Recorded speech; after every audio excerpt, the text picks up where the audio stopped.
Yo, what is going on, everybody? It's your boy Airfire, and today I'm going to be talking about pre-tournament nerves.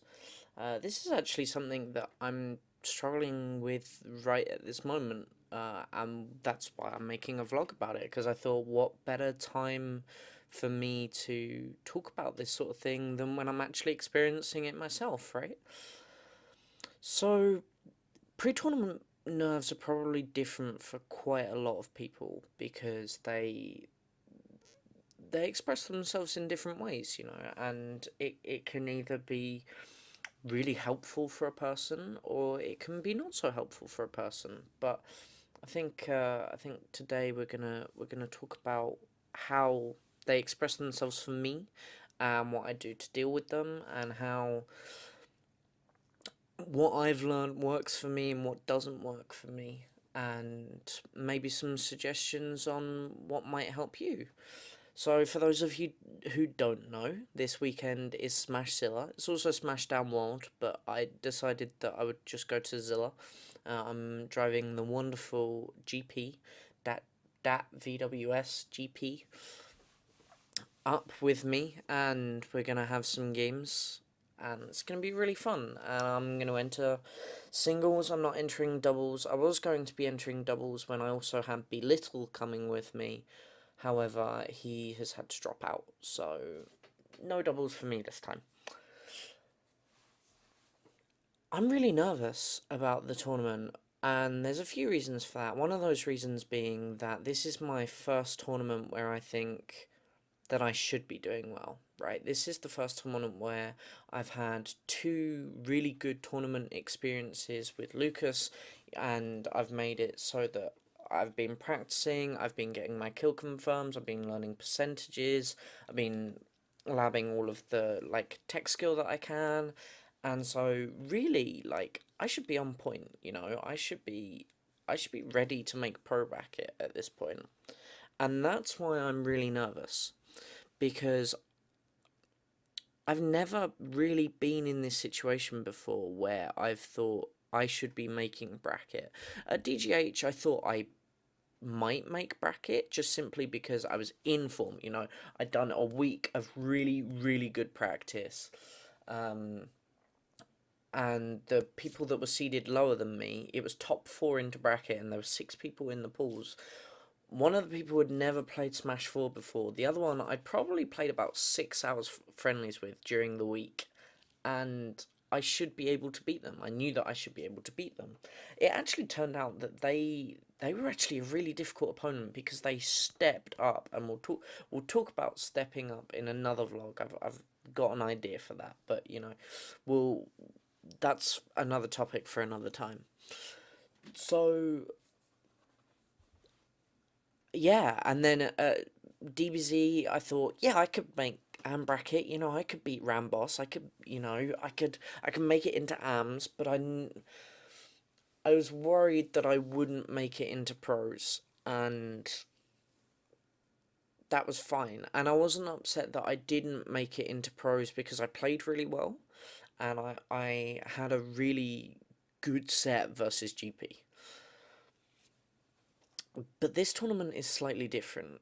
This tournament, although it's really stacked, the majority of the good Midlands players are going. Afro Smash is attending. Some of the London players are attending. Most of I think all of Grimsby are going, and Grimsby are a great region, as well as Manchester. Some of Manchester are going as well. So tournament really is only missing a few of the top London players, and it basically be DBZ level.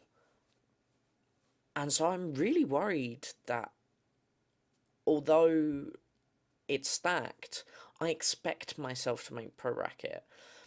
Now, I know I shouldn't because I've never made pro bracket at something that's not DGH and not Fragsock, because Fragsock was kind of free.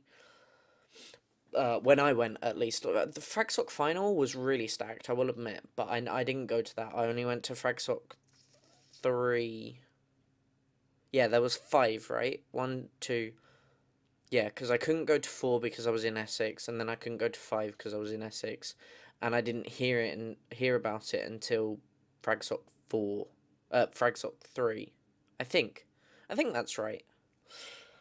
Uh, and then so I went there, and it was pretty free. And then I didn't get to go to 4 or 5.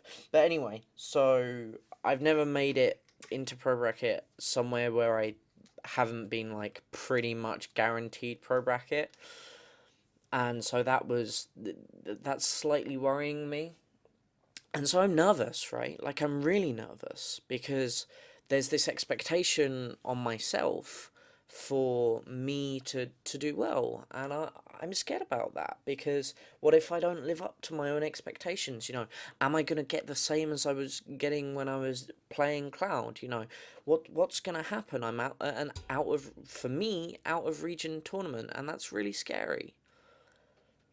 So what am I doing to fix that? So tomorrow, myself and GP and the person that's housing us, and maybe someone that lives around the corner or like basically next door, is what I've been told, is that uh, we're going to be doing a fest. So I'm just going to get as many good games. I'm going to be serious the whole evening, of course, unless like weird, strange things happen and like, I don't know.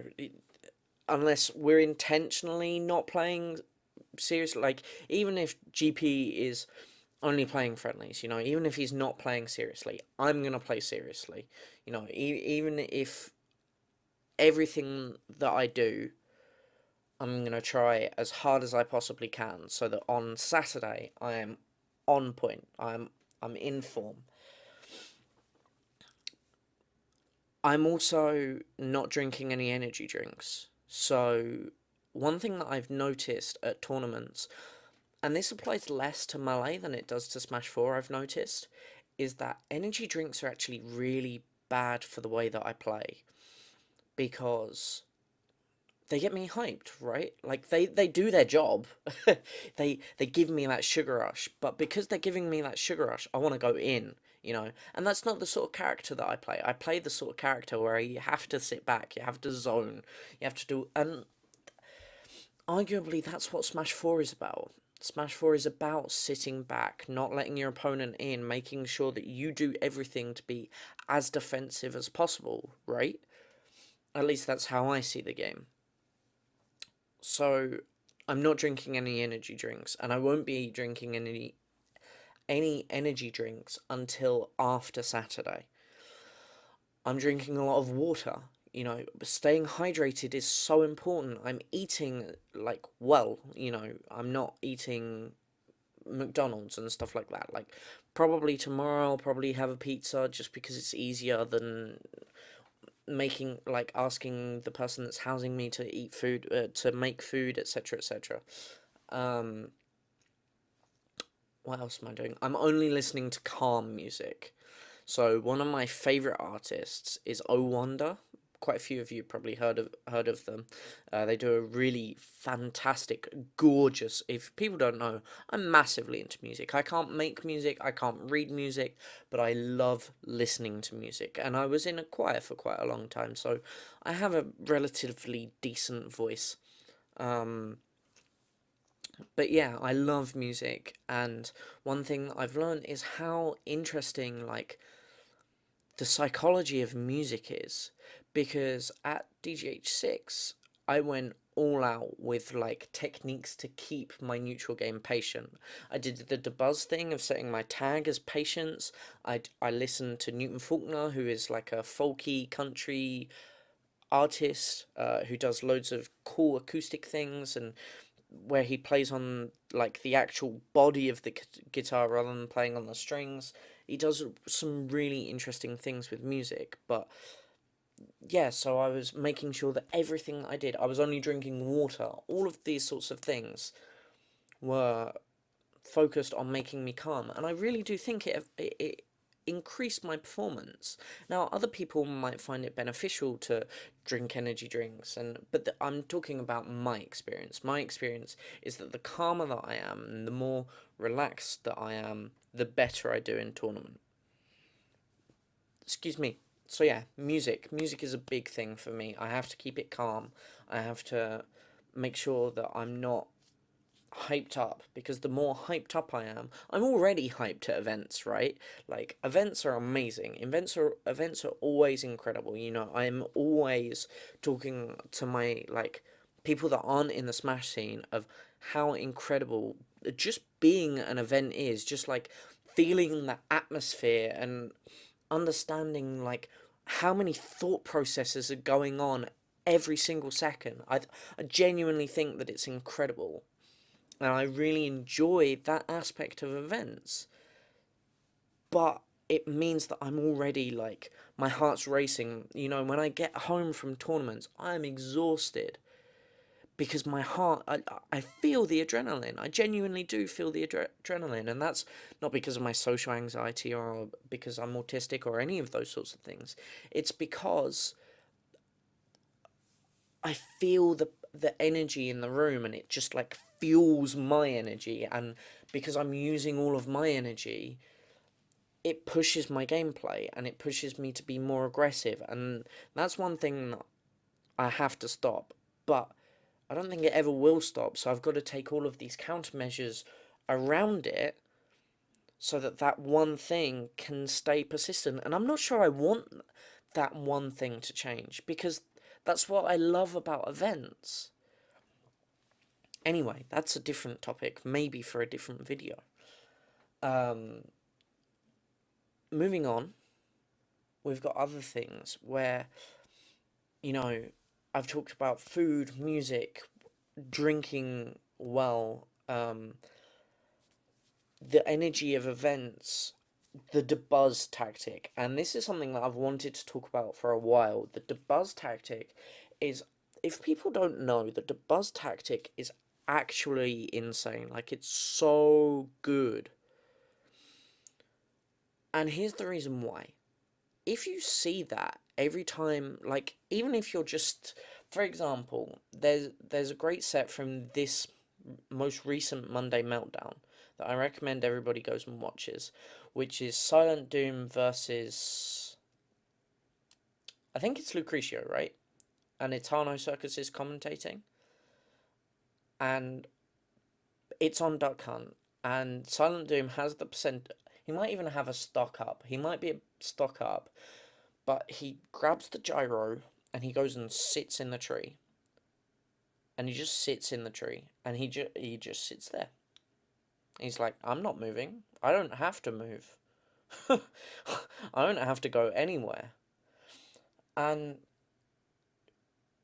in Smash, when you stand still or at particular points in gameplay, your tag flashes up. It flashes up in front of your character.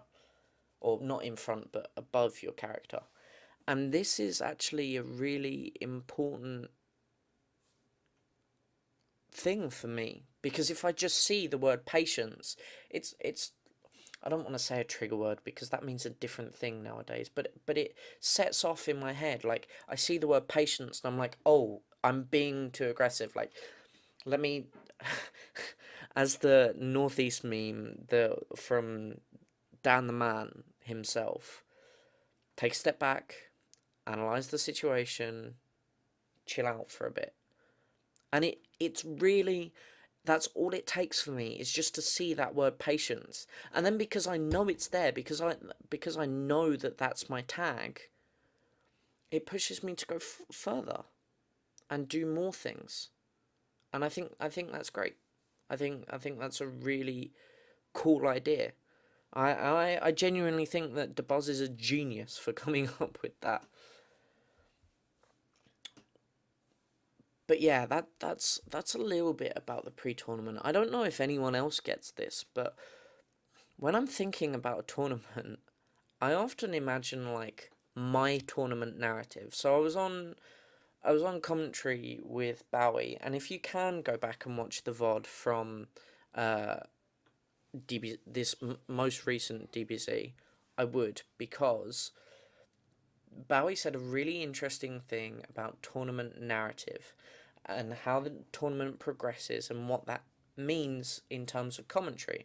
Now, okay, at the time he was talking about it in terms of commentary, but in terms of it as a player, it's actually really important because I think about my tournament narrative, and so for example, I'll see my pool, and let's just give an example. Say my first seed. I'm at a DGH, right? My first seed is like SBF. Um, my second seed is, let's go really memey. So like my first seed is SBF. My second seed is Jamie. My third seed is Mo, and I'm the fourth seed, right? So in my head, I'm thinking, okay, so my tournament narrative is probably I'm gonna play SBF first, right? I'm probably gonna, because it's like quite often they do the first and the last seeds play first, and then while the second and third seeds are playing, and then the second and the fourth seed and the first and the third seed, right? And then last the third and the fourth seed to decide amateur bracket seeding. Like that's a general thing. So I first think about, right, what's this matchup like? What can I do? He's my first seed, so I'm probably going to lose. Like, I can make an upset, and I will think about, like, what are the different things that I can do that he's not expecting, that I can do as mix-ups to, like, make make it at least harder for him to win, if not maybe make an upset, or maybe take a game, because if I can take a game from him and a game from the second seed and beat the third seed, then I can make pros, maybe. So that's the sort of thing that I'm thinking about. And then I'm playing the third seed, right? No. First and fourth, second and third. First and third, second and fourth. So I'm playing the second seed. So I'm like, okay, so what are the different things that I can do for the second seed? You know, I've played the Mario Lucas matchup 1,000 times, and so has Jamie now. So, what are the things that I always do that maybe I don't do, so that when I do them, he's not expecting them? You know, and what are the things that I can do that he doesn't know about yet that I can do to prevent him from, like, completely styling on me? Or maybe, you know, I can take a game, etc., etc. And I'm thinking about third and fourth. And this is something that I do pre-tournament to calm myself. Because if I think about it before I go into the game, if I think about it before I'm pushed to actually, like, do it in the moment, if I already have a plan set out, then I'm already at an advantage. And maybe my opponent has done that as well, and so we're not at an advantage anymore because we've been reset to the same level. But it's another thing that helps calm me, because I think, okay, worst comes to worst, I've got this predefined plan which I can use to stop myself getting bodied. And if the plan doesn't work, the plan doesn't work. But what I'm going to do is try my best, because that's what's most important, especially in a tournament setting. So, that's a little bit about pre-tournament nerves. I hope you enjoyed. I hope you found it interesting. At the very least, maybe you thought about something that you could do from now on.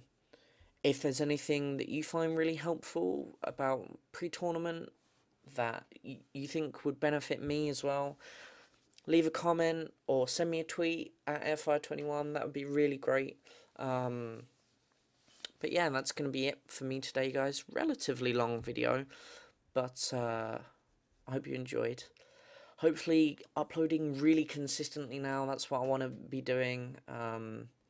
Christmas is coming, and I'll finally stop using my father's microphone and use my own microphone. But who knows, right? Hope that's what we're hoping for, is so that I can get content out consistently. Okay then, I will talk to you all soon. Catch you on the flip side, everybody. Bye.